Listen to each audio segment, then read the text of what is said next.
il y a beaucoup de gens qui parlent de money management et il y en a peu qui font réellement du money management. Nous allons aborder donc deux aspects essentiels, c'est-à-dire la gestion initiale, la gestion de la taille initiale de position. Donc, on va travailler avec ce système de trading qui est la tasse avec Hans. Le money management ne s'intéresse qu'aux trades perdants. Donc, de la décision de votre risque de money management va dépendre en fait vos chances de basculer côté gagnant ou bien de basculer côté perdant.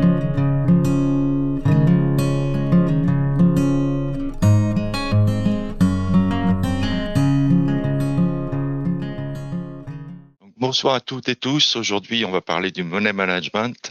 Alors, combien de fois n'ai-je pas entendu il faut un bon money management pour arriver à bien trader. J'ai un bon money management parce que je risque 1 et je peux gagner 3. Les choses comme ça, c'est-à-dire que il y a beaucoup de gens qui parlent de money management et il y en a peu qui font réellement du money management. Gérer le risque avec le stop est souvent confondu avec le money management. Bon, ce n'est pas le money management, c'est une étape préalable en fait nécessaire et cela résulte de la méthode d'investissement ou de trading. Le money management, en fait, c'est la taille de position. La taille de position, c'est-à-dire la taille de risque, en fait, que vous allez faire sur votre capital et non pas sur le trade lui-même. Alors, nous allons aborder donc deux aspects essentiels, c'est-à-dire la gestion initiale, la gestion de la taille initiale de position. Combien faut-il engager sur un trade pour être tranquille avec un bon money management? Et ensuite, éventuellement, la gestion de la taille de position en cours de trade, c'est-à-dire les gains possibles si vous renforcez, par exemple, ou mettre votre stop et quel est le bon money management pour renforcer. Pour ce faire, on va étudier une méthode qui est une méthode gagnante. Elle est choisie pour l'exemple, pour que vous puissiez avoir quelque chose de concret en visuel et non pas quelque chose d'entièrement théorique. Donc, c'est une méthode qui est mesurée sur un échantillon important. Elle est basée sur l'analyse technique. La voici. Donc, on va travailler avec ce système de trading qui est la tasse avec anse. La tasse avec anse, vous voyez, les cours arrivent par le haut, ensuite descendent relativement bas, remontent, s'arrêtent, et une anse se dessine. Là, vous avez la tasse, là, vous avez l'anse. Alors, le principe de fonctionnement de la méthode, c'est de détecter, bien sûr, une tasse avec anse, et dès que les cours dépassent la ligne d'eau ici, on passe à l'achat. Donc, c'est le signal d'achat. À partir de ce moment-là, on a un stop loss qui est juste sous l'anse et un objectif, un premier objectif, en fait, qui est à 2,5 fois le risque initial. Donc, dès qu'on arrive ici, alors on monte le stop jusqu'à 2 fois le risque et le reste, on laisse courir jusqu'à un objectif qui est égal à 5 fois le risque, c'est-à-dire bien au-dessus de ce que vous voyez ici. Alors, ce qu'il faut savoir pour les résultats ont pu être mesurés, c'est pour ça que c'est intéressant de faire une étude de money management là-dessus. En moyenne, sur 26 figures de tasse avec anse, on gagne 2 fois notre risque 6 fois, on gagne 5 fois notre risque, donc on va à l'objectif 2 fois, et on perd notre risque 18 fois. Alors, la plupart du temps, les gens s'intéressent aux gains, essentiellement, mais pour le money management, non, c'est pas les gains qui nous intéressent. Les gains, on en a à la limite rien à faire. Ce qui nous intéresse, c'est notre risque. Notre risque est déterminer notre risque pour que notre capital ne soit pas trop entamé, pour que nous ne soyons pas tentés d'abandonner une méthode gagnante en l'occurrence. Le money management ne s'intéresse qu'aux trades perdants. Passons sur le marché, donc. Alors, on a une statistique fiable avec le nombre de gagnants, le nombre de perdants, combien on gagne, combien on perd. Et on prend un exemple ici sur le futur CAC. Donc, sur le futur CAC, je vous rappelle, ça compte 10 € le point. On est en intraday et on dispose d'un capital confortable de 100 000 €, ce qui n'est pas extrêmement courant. Donc, je vous dirais également au passage ce que ça donne sur un capital de 10 000 €. En fait, il suffit de faire une règle de 3, c'est assez facile. Les figures donc détectées sont en moyenne avec un stop à 15 points et un objectif à 75 points, 5 fois le risque. Et nous engageons 10 contrats. Question, quel est notre risque? Alors, notre risque, c'est pas compliqué à calculer. On a 10 contrats à 10 euros le point, ça fait 100 euros, et on stoppe à 15 points. C'est-à-dire qu'on risque 1500 euros. Et 1500 euros, c'est aussi 1,5% de notre capital, donc pour un contrat. Bon. Donc là, on a commencé à faire du money management. C'est-à-dire que on sait ce que la taille de position nous donne en fonction du risque. On sait quel est le risque que nous prenons à chaque fois que nous prenons une position. Alors ça, c'est souvent déterminé au hasard. Alors que ici, par exemple, on dispose de toutes les données pour résoudre ce problème. Alors ce n'est pas toujours le cas. Quand ce n'est pas le cas, par exemple que vous n'avez pas une méthode définie ou alors une méthode totalement différente, bien sûr, il va vous falloir faire les statistiques vous-même. C'est-à-dire ne pas oublier d'avoir un carnet de trades, de bien noter vos trades et de vous intéresser particulièrement à vos trades perdants, aux proportions de trades perdants par rapport aux trades gagnants, de manière à savoir quel est votre pourcentage de trades perdants et ensuite savoir combien vous devez mettre pour survivre à une mauvaise série, donc combien vous devez engager de votre capital. Alors pourquoi la taille de position est importante? Parce que il existe toujours un risque de mauvaise série, c'est-à-dire qu'on peut éventuellement gagner 5 fois et perdre 10 fois, gagner une fois, perdre 10 fois, ou même perdre X fois d'affilée.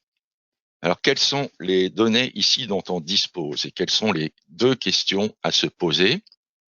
La première question à se poser, c'est combien suis-je disposé à perdre sur mon capital? C'est-à-dire que si j'ai un capital de 100 000 euros, à partir de quel moment n'aurais-je plus confiance dans cette méthode? À partir de quel moment n'aurais-je plus envie d'appliquer cette méthode? Donc, à partir de quel moment je n'appliquerai plus une méthode gagnante finalement? Alors moi, chacun a sa sensibilité, bien sûr. J'ai considéré qu'une perte de 30% du capital constitue le maximum admissible, bien sûr financièrement, mais d'autre part psychologiquement, parce que psychologiquement, vous n'avez plus confiance en principe, une fois que vous avez perdu 30% de votre capital, vous n'avez plus confiance en cette méthode ou en votre méthode. Donc c'est bien sûr ça diffère en fonction de la sensibilité de chacun, mais globalement, on peut dire que 30%, c'est à peu près ce qui est raisonnable pour éventuellement abandonner une méthode. Donc ça signifie qu'on ne veut pas perdre plus de 30 000 euros pour un capital de 100 000 euros, c'est-à-dire 3 000 euros pour un capital de 10 000 euros. La deuxième question à se poser, combien suis-je disposé à perdre par trade cette fois, hein, au maximum en pourcentage de capital? Alors, comment déterminer ceci? Une réponse donnée au hasard, c'est la plupart du temps ce qui se passe, malheureusement, quand on ne pratique pas de money management, serait souvent trop risqué dans la réalité, parce qu'on veut survivre à des séries exceptionnelles, des séries de pertes exceptionnelles, et des séries de pertes exceptionnelles, il y en a toujours. Donc, ça peut être une énorme série noire, mais même si on a une énorme série noire, on ne veut pas perdre plus de 30% de notre capital, de manière à garder la confiance et à continuer à trader avec une méthode gagnante. Le problème des gens qui n'utilisent pas de money management, c'est que même s'ils ont une méthode gagnante, la plupart du temps, ils arrivent à perdre de l'argent et abandonner cette méthode. Alors pour le trading des tasses à séquence, le risque, quelles sont les probabilités de perte en fait? Alors il faut savoir que là c'est particulièrement intéressant parce que les trades ne sont pas liés entre eux. Une tasse à séquence n'a aucun rapport avec la tasse à séquence suivante.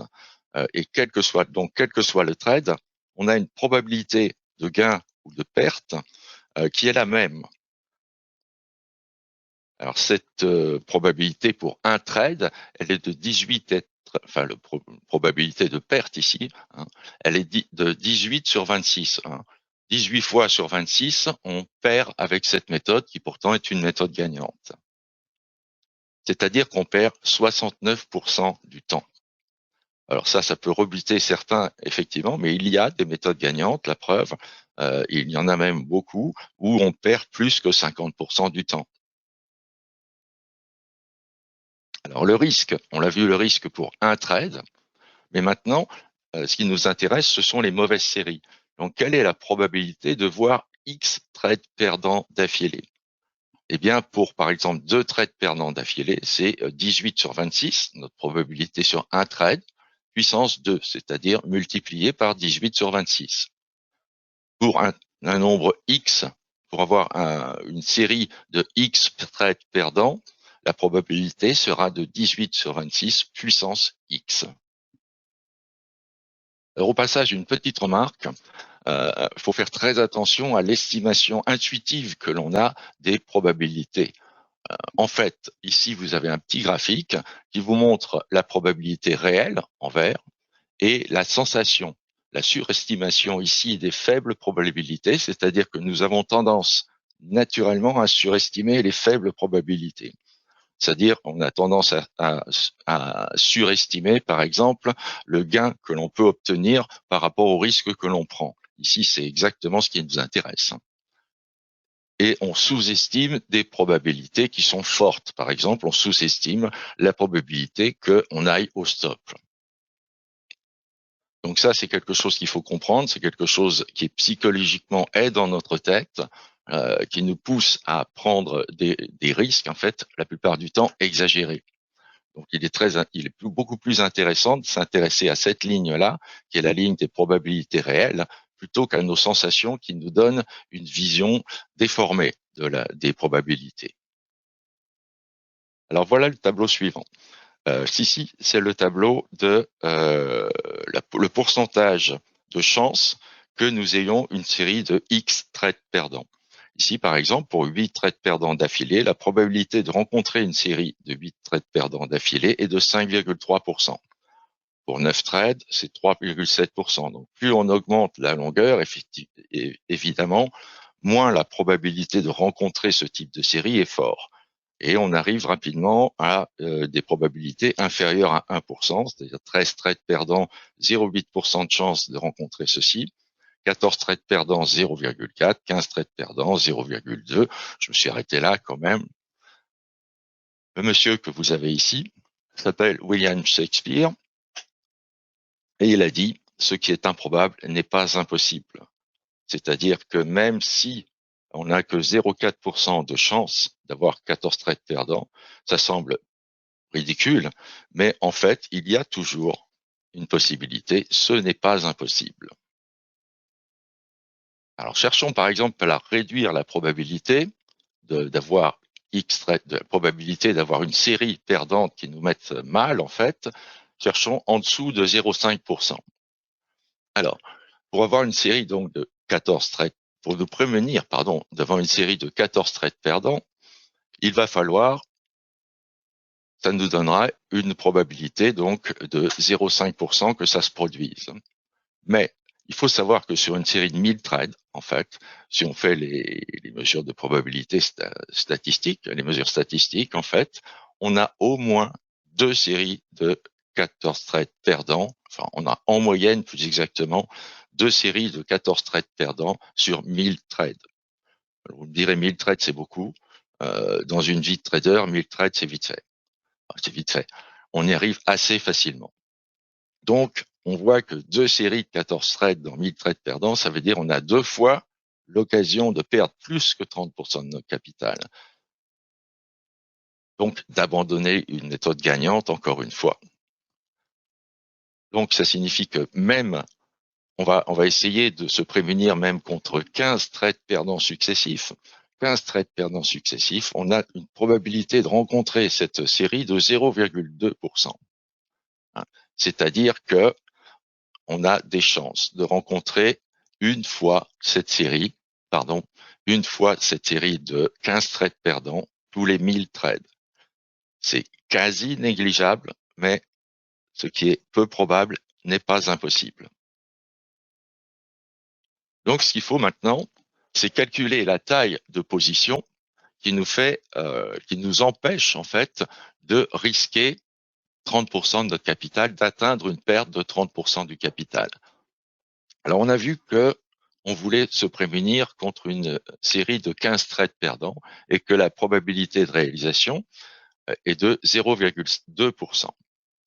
Donc ici, on doit risquer 30 000 euros divisé par 15, soit une taille de perte de position de 2 000 euros. C'est-à-dire que pour perdre 30 000 euros, ce serait sur une série de 15 trades perdants. Donc on divise par 15, on ne doit risquer par trade que 2 000 euros. 2 000 euros pour un capital de 100 000 euros. Hein. Ou bien pour un capital de 3 000 euros ici, donc 200 euros. Pardon, pour un capital de 10 000 euros, 200 euros. 3 000, c'est ce qu'on est disposé à perdre sur le capital, n'est-ce pas? Donc là, maintenant, on a le montant que l'on peut risquer. On n'est pas obligé de le risquer complètement, hein, mais que l'on peut risquer sur chaque trade pour se prémunir, pour être prémuni contre une série de 15 trades perdants que l'on rencontrerait. Mais il y a un mais. Il se peut qu'on ait une série de 15 trades perdants, un gagnant et une autre série de 15 trades perdants. Il se peut qu'on ait une série de 10 trades perdants, 3 gagnants et une série de 12 trades perdants. Et là, on dépasse en fait notre limite de 15 trades perdants, c'est-à-dire qu'on perd plus que 30% de notre capital. Alors, j'ai fait une petite adaptation de Lao Tzu qui a dit quelque chose du genre « Être humain, c'est aimer le risque. Être sage, c'est le connaître. » À méditer, il faut toujours connaître le risque que l'on prend, non seulement par trade, non seulement par la distance entre le prix d'entrée et le stop, mais aussi par rapport au capital.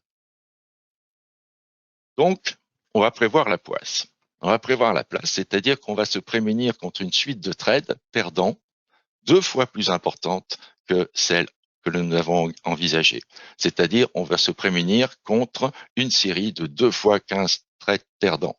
Là, on serait vraiment normalement garanti d'avoir d'énormes chances de rester sur cette méthode et de continuer à gagner. Bon, notre risque de 30% de perte sera quasi négligeable. Ce qui signifie en fait, en pratique, que par trade, on ne devra pas risquer plus que 1 000 euros.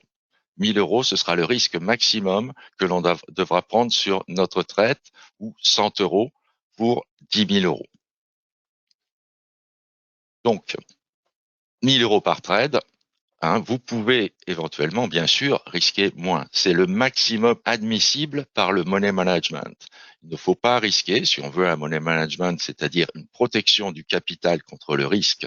Si on veut un money management correct, il ne faut pas risquer plus que 1 000 euros par trade ici pour respecter le money management avec ce type de trading, avec cette méthode gagnante.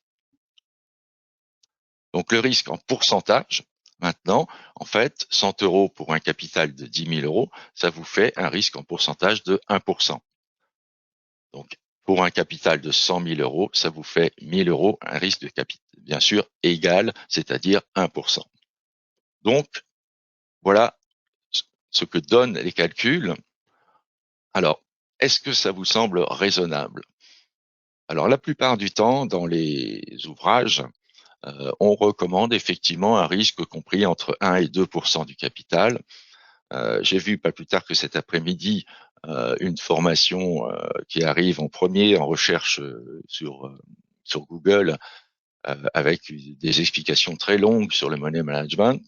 Et il a fallu que j'attende la fin pour voir qu'il considérait qu'on pouvait risquer 3% du capital. Libre à eux, mais à mon avis, risquer 3% du capital, c'est vraiment, vraiment, vraiment trop risqué. 3% du capital à chaque trade, ça va très vite. En 10 trades, vous avez perdu vos 30 000 euros. Donc, on va faire une simulation maintenant, c'est-à-dire on va pratiquer un tirage aléatoire et on va examiner les courbes de progression du capital en appliquant notre système gagnant. Mais on va appliquer des risques différents, c'est-à-dire qu'on va prendre un risque constant, par exemple de 2 000 euros du capital, un risque de 2% du capital, un risque de 1% du capital, un risque de 1,5% du capital et un risque constant de 1 000 euros. et on va lancer comme ça des séries aléatoires de 1000 trades, que voici. Hop, la survie de Money Management à 0,50% du capital, la survie de Money Management à 2% du capital et les constants 1000 euros et 2000 euros. C'est-à-dire que là, vous voyez, vous avez le nombre de trades, on fait 1000 trades, donc on part avec un capital de 100 000 euros, à 70 000 euros, on arrête, ou si on est monté jusque-là et qu'on perd 30% du capital que l'on avait donc au maximum, on arrête également. Donc là, vous voyez que sur cette simulation-là, cette simulation de 1000 trades, nous avons deux money management qui survivent. Le money management où on ne risque par trade que 0,50% du capital en gris, et le money management où on a un risque constant de 1000 euros. Par contre, si on risque 1% du capital, au départ, tout se passe bien, puis arrive un moment, on a une série de pertes suffisantes pour nous faire perdre 30% de notre capital, et à ce moment-là, on est éjecté, c'est-à-dire qu'on arrête de trader, on arrête de pratiquer une méthode gagnante, ce qui est quand même un petit peu dommage. On fait une deuxième simulation, c'est pas la même, mais ça se passe de la même façon, c'est-à-dire que vous voyez, même avec un risque de 2% du capital, c'est la courbe en bleu, la courbe de capital en bleu, on arrive à monter très vite au départ, plus vite que les autres, mais aussi la descente est beaucoup plus rapide que les autres, bien sûr, puisqu'on risque plus par trade. Donc c'est assez facile avec 2% du capital de perdre les 30 000 euros qui nous font arrêter de trader en fait. J'essaye d'autres simulations. Donc là, vous voyez, par contre, les 1% du capital, si on risque 1% du capital, la courbe en jaune, eh bien, pour l'instant, on arrive à tenir. C'est-à-dire que là, ça se passe bien pour 1% du capital et ça se passe bien pour 0,50% du capital. Là également, ça se passe bien aussi, bien sûr, sur le risque constant de 1000 euros. Bien sûr, parce que à partir du moment où on risque 1% du capital et que ça se passe bien, si on risque 1000 euros, qui est 1% du capital de départ, hein, effectivement, là, à ce moment-là, ça se passera forcément bien. Là aussi, tout se passe bien pour 1% de 0,50 et 1000 euros constants. Là, ça se passe bien au départ, mais pour 1% du capital, arrive un moment où on perd 30% de notre capital. Donc, vous voyez que si on fait des séries comme ça de 1000 trades consécutifs, en se protégeant avec un money management qui nous dit de ne risquer que 1% de notre capital, eh bien, on arrive quand même à avoir à un moment des séries de pertes qui entraînent une perte sur notre capital qui est trop grande, qui est supérieure aux 30 000 euros, donc qui nous fait abandonner en quelque sorte. Alors, que faut-il conclure de tout ça? C'est que on peut risquer 1% du capital, hein, ça peut passer, mais ça peut aussi mal se passer. Ce qui survit pratiquement dans tous les cas, c'est 0,50% du capital. Même si le gain est moins important, au moins on survit, on continue à pratiquer une méthode gagnante. Et éventuellement, si on survit à la première phase, en fait, hein, la première phase où notre capital augmente assez rapidement, eh bien, comme on a un risque constant avec 1000 euros du capital, en pourcentage, c'est de moins en moins par rapport à notre capital. 1000 euros sur 100 000 euros, ça fait 1%. Mais si on continue à 1000 euros sur 170 000 euros, ça fait beaucoup moins déjà. Donc c'est pour ça qu'on arrive plus facilement à survivre avec un risque constant à 1000 euros qu'un risque à 1% du capital. Donc en fait, moi, je considère qu'il est préférable de tendre vers un risque de 0,50% du capital, ce qui ne va être possible que si vous avez un capital suffisant, car malheureusement, si vous avez un capital de 2000 euros, ça vous fait passer votre stop au maximum à 20 points. 20 points pour un contrat. Hein. Donc 20 points, c'est vraiment pas beaucoup. Donc vous avez d'énormes chances de vous faire stopper si vous vous limitez en fait à 20 points. Et si vous ne vous limitez pas à 20 points, c'est que vous prenez un risque supérieur, un risque qui va atteindre 2%, 3%. Et là, vous êtes quasiment sûr, à un moment, de perdre 30% de votre capital. Et plus vous risquez, plus cette probabilité de perdre 30% de votre capital existe.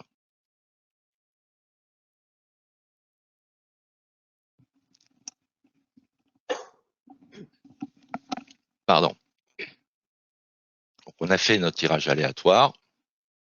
Et maintenant, vous savez, en fait, monter un money management. Pour monter un bon money management, il faut procéder par étapes. Il faut déjà chiffrer ce que vous admettez éventuellement de perdre sur votre capital total. Ici, on a dit que c'était 30%, mais pour vous, ça peut être 20% ou 40%. Si vous perdez 50% de votre capital, psychologiquement, il y a de fortes chances que si vous continuez, vous alliez à 100%. Donc, il faut vraiment savoir s'arrêter à un moment et se remettre en cause complètement, c'est-à-dire remettre en cause sa méthode. Si on a ou bien une méthode qui est pas bonne, ou bien un money management qui est trop risqué. Donc, dans un deuxième temps, il faut chiffrer en fonction du risque admissible sur le capital la probabilité de chiffrer dans un premier temps la probabilité de mauvaise série. Ça peut se faire sur votre cahier de trade. Si vous tenez un cahier de trade, vous savez combien de trades vous avez perdu, combien de trades vous avez gagné avec votre méthode. Et au bout d'un certain temps, vous avez une estimation à peu près correcte de votre pourcentage de perte. Donc, à partir du moment où vous avez votre pourcentage de perte, là, vous pouvez chiffrer une probabilité de mauvaise série. Mettons que vous ayez 6 chances de perdre sur 10, eh bien, si une mauvaise série de 15, ce sera 6 chances sur 10, multiplié par 6 chances sur 10, multiplié par 6 chances sur 10, etc. 15 fois, par exemple. Mais quand vous avez trouvé cette probabilité de mauvaise série, vous pouvez même la doubler ou même quelquefois la quadrupler, cette probabilité, de manière à être vraiment, vraiment quasiment sûr de rester sur le marché, de rester en vie sur le marché. Et maintenant, et donc, alors seulement, vous pourrez déterminer la taille maximum de la position à adopter. Et bien sûr, il vous restera ensuite, en fait, donc ça, c'est le money management. On a vu tout le money management. C'est pas très compliqué sur le fond, hein, mais c'est très compliqué à tenir. Et il faut, une fois que vous avez déterminé ce money management, il faut vérifier que votre système reste intéressant à travailler. C'est-à-dire que si le spread vous mange tout, les frais vous mangent tout, parce que vous gagnez trop peu par trade, eh bien c'est pas la peine, par exemple, de continuer avec cette méthode. Il faut en chercher une autre. Si c'est votre méthode, celle que vous appliquez, eh bien il faudra également en chercher une autre, tout simplement. Enfin, tout simplement. Alors, c'est assez ennuyeux de faire tous ces calculs à chaque fois qu'on prend un trade, etc. Donc, je vous ai fait un petit indicateur de money management qui est assez simple en fait.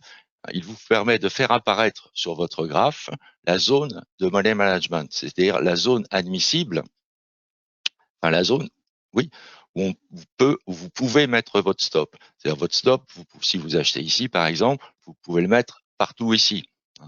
Euh, mais si vous estimez qu'il faut un stop en dessous de cette bougie, par exemple, donc un stop ici, eh bien non, ça ne rentre pas dans le money management, donc ce n'est pas possible de faire le trade. Attention, ce n'est pas possible de faire le trade. Hein. Ne dites pas il est possible de faire le trade. Eh ben, si je remonte mon stop, non, non et non. La détermination du stop se fait au départ et il n'est pas adaptable au money management. Le money management vient par-dessus pour vous dire oui, c'est faisable, je respecterai mon money management, j'aurai moins de risques de perdre mon capital, ou non, ce n'est pas faisable. À partir du moment où il dit non, ce n'est pas faisable, eh bien, on ne fait pas le trade, tout simplement, ou alors on attend pour pouvoir le faire. Donc, le stop n'est surtout pas déterminé par la zone de money management.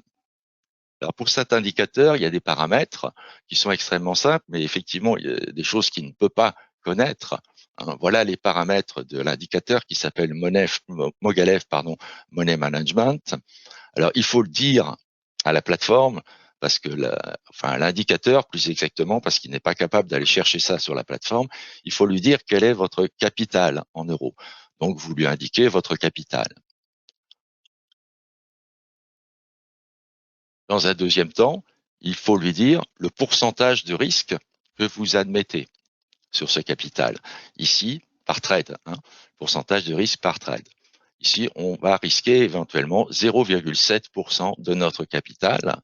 Et enfin, il faut lui dire le nombre de supports que vous prenez.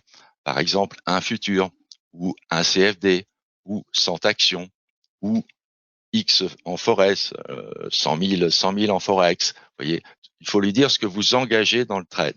Donc là, ça se fait avec le paramètre trade quantity. À partir du moment où ces trois paramètres sont rentrés, ce qui est quand même assez simple, vous avez la zone de money management qui s'affiche sur votre graphe. Maintenant, il y a un autre paramètre tout simple parce que peut-être que cette zone de money management, vous n'avez pas besoin. Vous n'avez pas besoin à tout instant. Ça risque plutôt de vous brouiller le graphe, de rajouter un truc dont vous n'avez pas besoin. Vous n'en avez besoin que à partir du moment où vous avez déterminé que vous allez rentrer et que vous allez mettre un stop quelque part. Donc, il y a possibilité d'afficher, en fait, de montrer les niveaux de money management, ici yes, en fait, ou de ne pas les montrer no. Donc, la plupart du temps, on est à no, on ne les montre pas, mais éventuellement, quand vous en avez besoin, vous affichez la zone de money management. Donc, par exemple, on va dire que j'ai un capital de 10 000 euros ici. Je ne veux pas dépasser un risque de 0,50%. Et je veux acheter 4 CFD France 40 et mettre mon stop à 7375. Voilà, mon plan de trade est en partie fait. Donc voilà le graphe. Mon stop, je veux le mettre à 7375. Donc j'affiche ma zone de money management et maintenant je vois que le stop à 7375, il est dans la zone de money management. Donc je peux engager ce trade. Je respecterai mon money management, je ne prendrai pas trop de risques en engageant ce trade. C'est la solution. Voilà, donc ceci rentre dans mon money management. Je peux acheter. Un deuxième exemple, c'est j'ai un capital de 6 400 euros, par exemple. Je ne veux pas dépasser un risque de 0,50% et je veux vendre cette fois 4 CFD de France 40 et mettre mon stop à 7 395. Donc 7 395, voilà, c'est ici. Donc il est impossible, à partir du moment où j'affiche, j'ai déterminé le niveau de mon stop, j'affiche la zone de money management et je vois que mon stop n'est pas dans la zone de money management. Donc, ceci ne rentre pas dans mon money management, je ne peux pas faire ce trade. En fait, pour effectuer ce trade, il va falloir que je baisse le nombre. Vous voyez, je voulais vendre 4 CFD, il va falloir que je baisse ce nombre. Donc ici, avec un risque de 3 CFD, j'ai baissé, alors j'ai mon stop à 7395 qui ne rentre pas encore dans ma zone de money management. Avec 3 CFD donc, le risque est encore trop grand. On va essayer avec 2 CFD pour voir, et là on voit que 7395 rentre dans ma zone de money management. Donc je peux à ce moment-là effectuer mon trade. Donc, vous avez été obligé de réduire votre nombre de CFD de manière à prendre un risque qui rentre dans votre money management. C'est une première façon, en fait, de faire un trade correct sans trop de risques. Et baisser votre quantité de CFD, de futurs, d'actions, en Forex, ce que vous voulez. On va prendre un troisième exemple. Cette fois, j'ai un petit capital, relativement, 2 800 euros. Je ne veux toujours pas dépasser 0,50% de risque et je veux vendre un CFD France 40 et mettre mon stop à 7 395. Qu'est-ce que ça donne? Voilà. Donc, je veux vendre un CFD, je vais mettre mon stop à 7 395. Ça ne rentre pas dans ma zone de money management. Alors, vous allez me dire, oui, mais pas beaucoup. Oui, pas beaucoup, effectivement, si on se met ici. Euh, mais si on se met un petit peu au-dessus, c'est pas beaucoup au-dessus. Et encore un petit peu au-dessus, c'est pas beaucoup au-dessus. Non, il faut une limite. Il faut vous imposer la discipline de respecter la limite de money management. Ici, en l'occurrence, vous êtes hors de limite, même si c'est à un demi-point près, vous êtes hors de la limite. Faut pas faut toujours suivre ces règles de sécurité. Sinon, euh, vous avez de fortes chances de devenir de plus en plus lâche et finalement de plus respecter aucune règle de sécurité. Donc, ceci ne rentre pas dans mon money management, donc je ne peux pas faire ce trade. Alors, y a-t-il une solution? Eh oui. Pour effectuer ce trade dans des conditions de sécurité, il faut que j'attende un cours favorable. Je vous rappelle, je veux vendre avec un stop à 7395. Ici, les cours ont légèrement monté. Ça suffit pour que mon stop à 7395 rentre cette fois dans mon money management. Donc, à ce moment-là, je peux engager mon trade avec mon stop à 7395. Donc, vous voyez, ce n'est pas parce que votre stop n'est pas dans les cours que vous ne pouvez pas du tout faire ce trade, mais vous devez éventuellement attendre une possibilité de cours qui vous permettent de rentrer votre stop dans le money management.